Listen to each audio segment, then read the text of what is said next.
Welcome down to my channel. Subscribe, like, share, comments. I show you how to peel the cactus.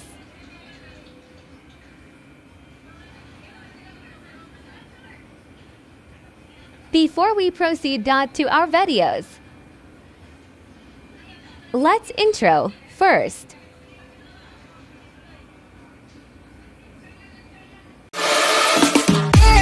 Food blogs, travel blogs,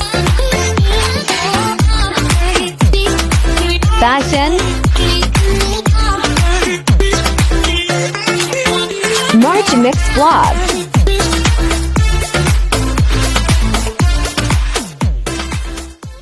Ayan guys, alam niyo po ba kung anong prutas na to?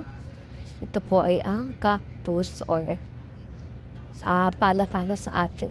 Yan, yung sinusulatan ng dahon na madalaki. Ayan, napakarami pong ito ngayon. Ito po ay makikita sa lugar ng Taib. Vibe po dito ay Bersumi. Paparatan po natin yan. At ito na po guys, ang ating Bersumi or cactus. Kailangan po natin hugasan ito ng ilang beses para po matanggal ang kanyang mga parang tinik-tinik. So, ayan guys. Hugasan po natin siya ng maayos kahit po ilang beses natin itong banlawan para po matanggal ang tinik. Ayan guys, at babalutan na nga po natin ang ating cactus pero kailangan po nating doblehin ang ating isusuot na gloves. Ayan, inuna ko po yung disposable na gloves and then inibabawan ko po ng nylon. Ayan, kasi ito po ay masyadong matinik. Para po may pumapasok na tinik sa ating mga kamay pag ito ay ating ginagawa. Siyempre po guys, kailangan natin itong banlawang mabuti. Kahit na po ulit-ulitin nating banlawan para matanggal yung parang tinik-tinik niya sa ibabaw. Kaya kasi po ito ay mahirap pong magbalat ng ganito guys. Nakakasugat po ito sa ating mga kamay para siyang may bubog. Para siyang may bote-bote. Yung maliliit na para siyang pumapasok. Para po may bubog. Ganon. So, kailangan po ingatan natin ang ating kamay sa pagbabalat ng cactus. Ayan guys. So ayan. Malinis naman po guys ang aking ginamit na gloves. Kahit na po, ang linis po ito ng plato. Pero bago ko po itong bukas sa plastic. So, kasi po, gagamitin natin ito sa pambalat ng ating cactus. Dahil direct ko na po yan. Hindi ko na po yan ulit ugasan kasi para po hindi maano yung kanyang laman. Kasi po malambot na siya guys. Ayan, hinog na po guys. Bali ito pong cactus na ito ay bali dalawang kulay. Ito po kulay red and yung isa po mamaya is kulay yellow. Yan, ganyan po guys ang pagbalat. Dahan-dahanin lang natin. Unahin natin ang kanyang ulo and then puwet. After, saka po natin ipipil. Yan, di ko po guys, ang ganda ng kulay niya. Red na red. Alam mo po guys, ang cactus na ito ay every season lang po dito sa Saudi. Kaya. At ito po ay matatapuan sa lugar ng Taif. Doon po siya marami nito na halaman. Doon din po sa Taif matatagpuan ang napakaraming unggoy. Ayan po. Halimbawa po magagaling ka ng Riyadh. Kung gusto mo pong mag-travel, going to Bahrain, going to Dammam, Bahrain, and then dadaan ka po sa Taif. And then, papunta ka po ng Jeddah. Kasi ganyan po ang ginawa namin nung kami po ay mag-travel papuntang Jeddah. Sumakay lang po kami ng sasakyan. At napakarami nga po nitong Bersumi na ito or cactus na madadaanan po sa daanan. Ayan po, ininala po nila sa mga daan. Napakarami po nito. Napakamura po niyan. Ang isang box po niyan ay nabibili nila ng 35 real or may 20 real po sa isang box. At ito nga po ay talagang napakatinik. So, ingat-ingat po sa paghawak ng cactus na ito dahil ito po talaga ay napakatinik. Masakit po siya sa kamay. At alam niyo po ba guys, ang mga benepisyo ng cactus, lalo na po ang kanyang dahon, sabihin ko po ang mga ilang benepisyo po sa pag-inom ng dahon ng cactus.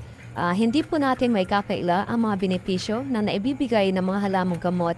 At hindi lang po ito nakakagaan sa ating mga bulsa, nakakatulong din po ito upang magkaroon tayo ng magandang kalusugan.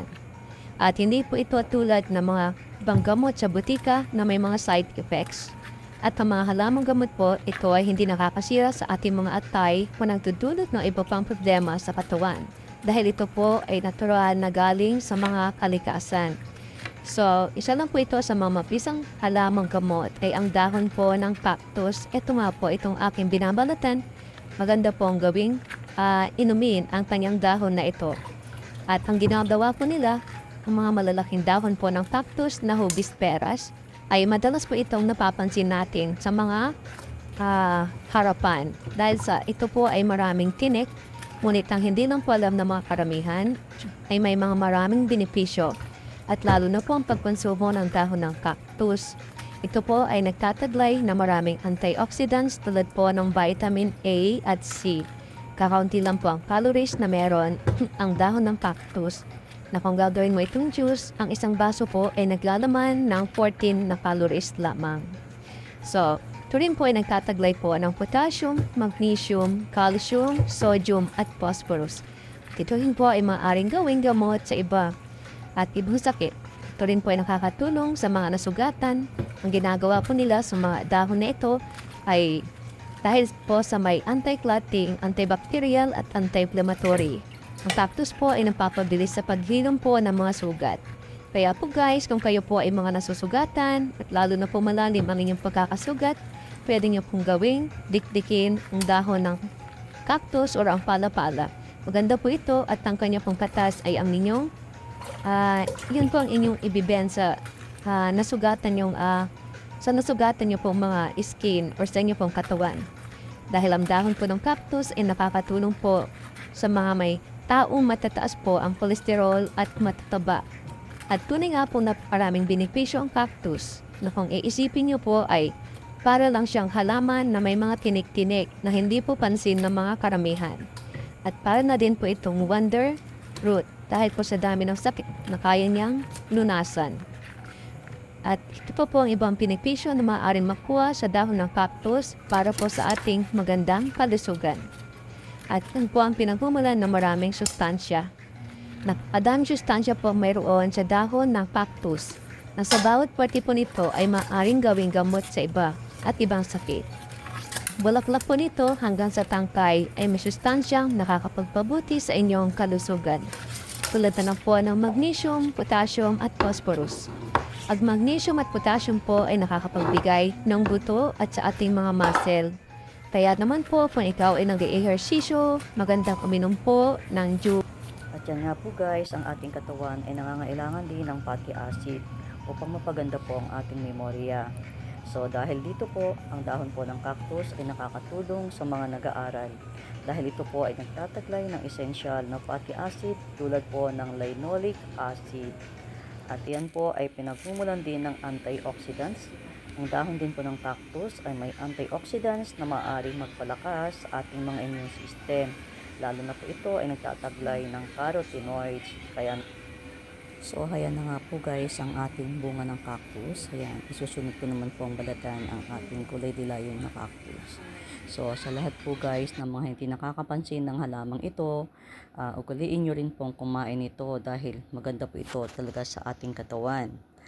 At dahil kilala rin po itong prutas na ito bilang prickly pear, nag-aalok po ng maraming benepisyo sa kalusugan. Dahil ito po ay mayaman nito ng nilalaman na antioxidant.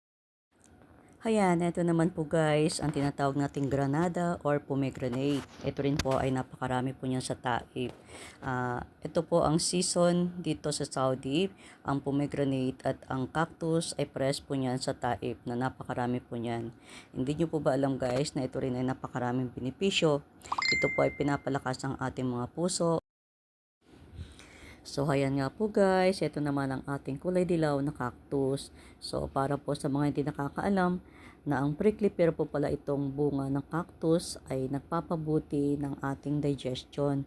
At tumutulong din po ito sa pagpapababa ng ating timbang na sumusuporta rin po sa kalusugan ng ating mga puso. At malaki rin po pala ang naibibigay nito na vitamina at mineral sa ating katawan. Dahil ito rin po ay nakakatulong para sa antioxidant at properties ng ating katawan. Tulad na lang po ng taurine na nakakatulong po sa mga pamamaga. So, ang bunga po pala nito ay mayaman sa vitamin C at fiber.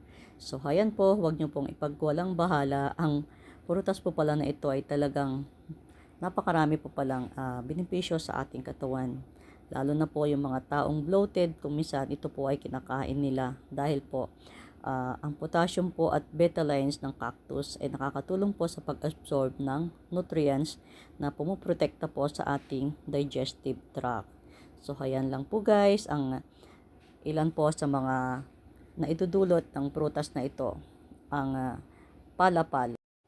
So, ayan po guys, ang same na season ngayon dito, ang pomegranate at ang cactus. Ayan. Ayan po ang same na prutas ngayon dito. Ayan po ang cactus at ang pomegranate. Marami po niyan sa taib. Ayan po ang kanyang mga puno. Pagka po ito ay hindi pa siya namumulaklak or namumunga, ayan na po ang kanyang mga bunga, ang atin pong kulay dilaw na cactus at ang ating kulay pula. So, yan lang po guys, ang ating na-share ngayon, ang bunga ng cactus na napakahalaga rin pala ito sa ating katawan. Kaya, para po sa mga hindi nakakaalam, kung minsan po kumain rin po kayo ng bunga nito dahil maganda pala ito sa ating katawan. So, yan lang po guys, ang ating cactus. Kaya, napakaganda po ng kulay. So, dyan po nagtatapos ang ating video. Hanggang sa muli po, na next ko pang vlog. So, kung bago ka pa lang po sa aking channel, huwag mo pong kalimutang isubscribe si host at pakibell na rin po ang notification para updated ka sa next ko pang mga videos. Mega love shoutout na lang po sa lahat ng aking mga white friends at sa lahat po ng aking mga generous members. Thank you so much po sa inyong lahat. Have a blessed day.